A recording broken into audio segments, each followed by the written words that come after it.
Assalamu alaikum, dear participants. Today we are going to talk about criticism and how constructive criticism can be made. In other words, what is the decorum of criticizing other people? So criticism is something that can prove destructive for those around us. It can also be constructive and can achieve the required goal if a certain decorum and etiquette is followed. So I would like to point out this decorum before you. And the first point of this decorum is that every criticism should begin with the acknowledgement of the good traits in the person we intend to criticize. This will engender confidence and make us stand among the well-wishers of that person.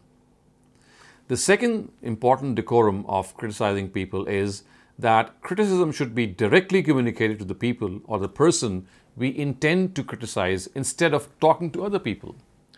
Such indirect comments may hurt that person's feelings when they become known and also create unnecessary gossip. The third decorum in this regard is that criticism should not be based on hearsay and unfounded information. It should be based on solid facts, well-investigated facts, and concrete data.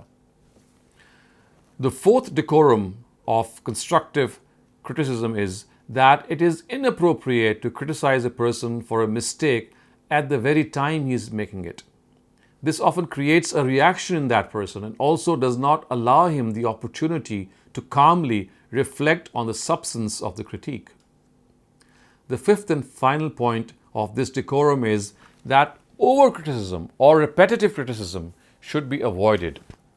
More often than not, it proves counterproductive to the very objective we have in mind.